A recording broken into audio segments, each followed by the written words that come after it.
So what have we got today? Hill reps. Yeah! Who doesn't like hills? Yeah. Running barefoot in the green meadows of the Swiss Alps. Sounds good, eh? Yeah. Well, to be honest with you, I almost never do hill reps. And the first and good reason for that is that Valencia is super flat, as you know. That's why it's probably the fastest marathon in the world, allegedly. So if you want to find some mountains, you have to drive like almost an hour. There are some mountains you can see there, but it's a bit far. I don't have a car anyway.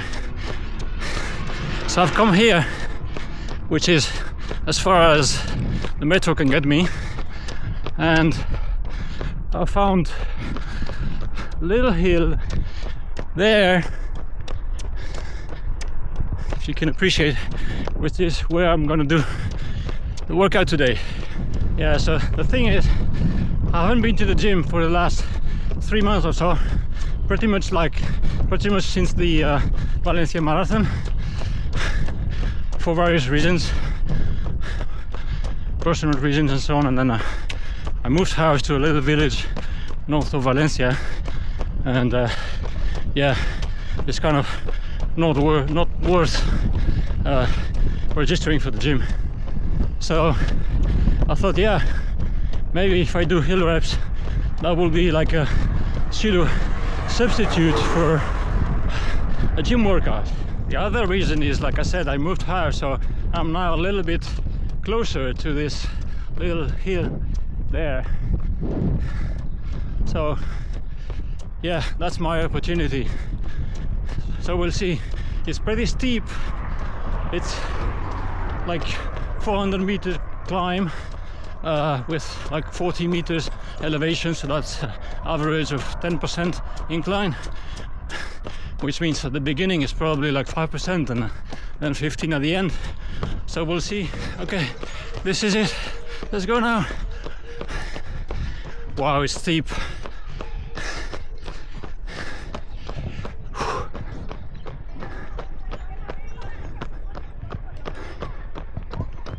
Wow, reaching the top. Wow.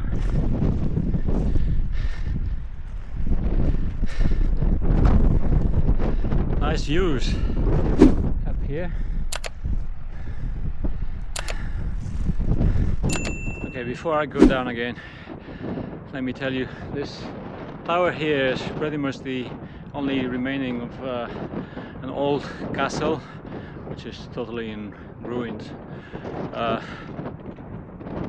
It was originally a Moorish settlement in the, I think, 8th century or so. Then it was destroyed and rebuilt by Jaume I, which is famous conqueror of Valencia and first king of the Kingdom of Valencia in the 13th century. Used as a base to conquer Valencia city.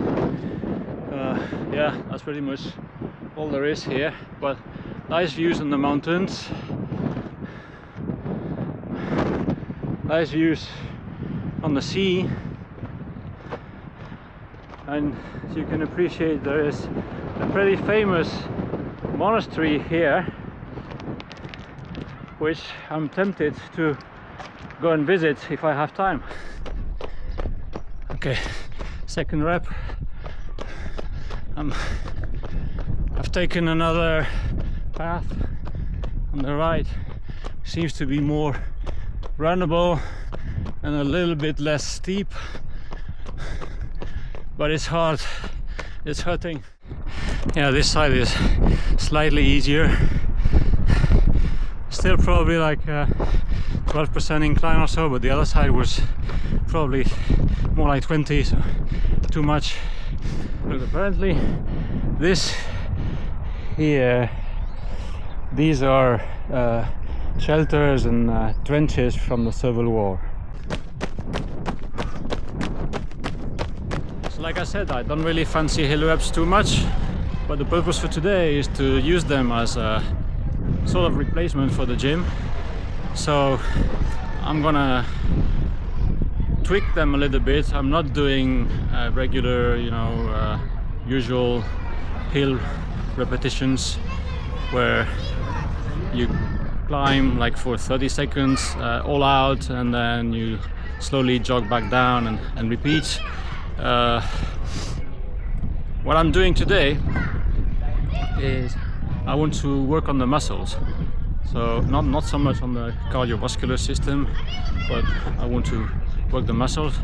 So that's why it's a steep hill, it's a long one, and I'm climbing not all out. I'm climbing as I can, rather slowly. And on the flip side, the downhill, I'm really much interested in the downhill, which is where typically the damage happens, and I'm not used to running downhill at all, so it's a very good training. I want to train my quads running downhill.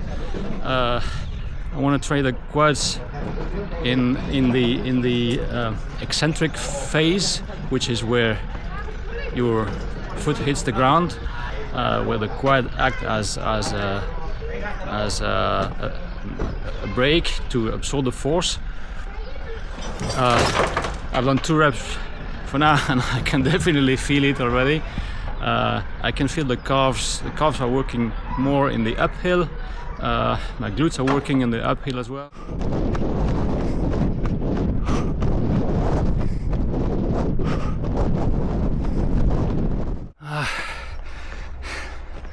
I've tried the route on the left of the hill because it's less windy, but unfortunately it doesn't reach the top of the hill, so I have to hike a little bit.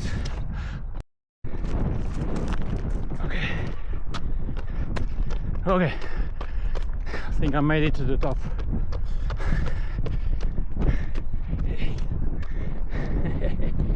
There's cats.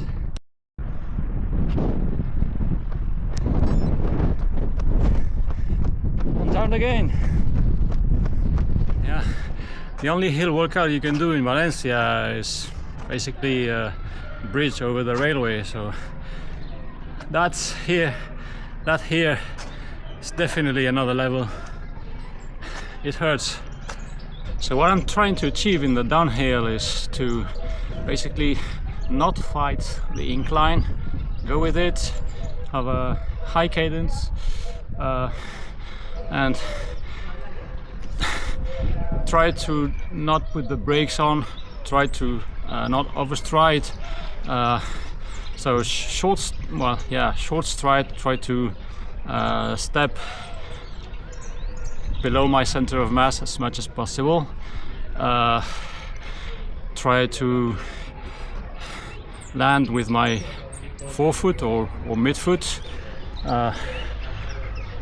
I'm trying to also preserve my toenails because they're suffering a lot, and for that it's important to maintain your foot, like to maintain your toes with pressure downwards and not forward, so they don't move forward in the toe box and they don't hit the upper of the shoe. So I'm trying to make force downwards with my toes and land forefoot as much as possible. So trying to land, to bounce like this and not like this.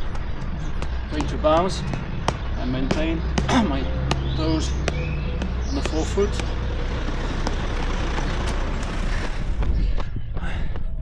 Okay, that's rep number 6 done. As you can see, I'm taking as long as I need to recover between the reps because I'm not interested in the cardiovascular aspect of it. It's just basically if it were a strength workout. So what I was trying to explain before is basically in the downhill I want to try to maintain a sort of circular stride, not horizontal. So I want to bounce as much as possible, because, you know, of course, if you go downhill and you manage to bounce a little bit, then you have more flying time, and that makes for a natural longer stride, so that's saved energy.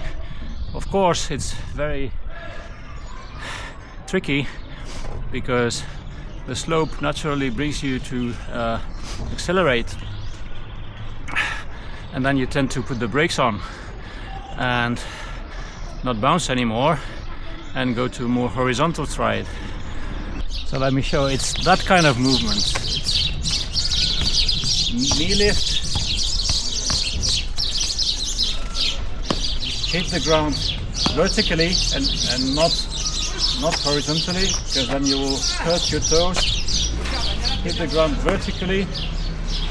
You don't have to push too much because it's downhill, but bring the leg up and again hit vertically. So it's not that easy to do, but it's a very good exercise, drill I should say, running downhill.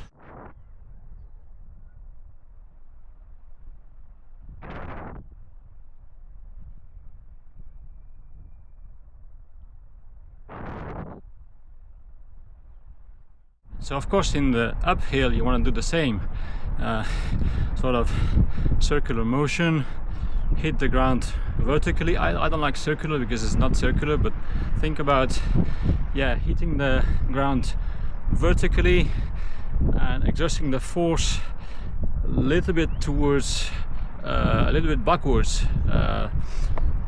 So you push backwards, but you don't really push with your glute too much. It's just a matter, for me, the way I understand running is you hit the ground vertically and that creates a bounce, and because of the inertia and the motion that propels you forward, but you basically have to hit the ground pretty much vertically, a little bit backwards. So in the uphill it's pretty much the same, except that you don't go that fast. It's easier to maintain a good form. It's harder on your calves, on your glutes, but yeah, it's essentially the same.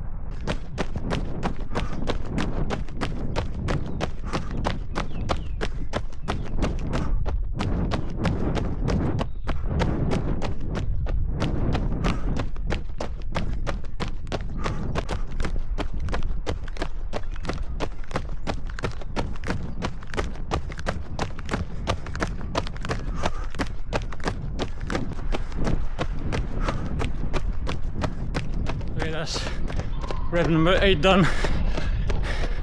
I think that's it for today. We'll see in a couple of days if I have DOMS.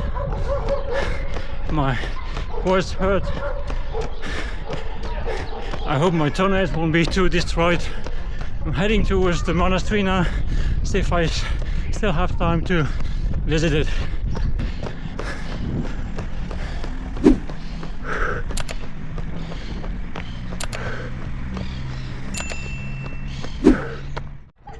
Arriba. Pero cuando se acostumbra allí que le den aquí, pues ir a buscarlo.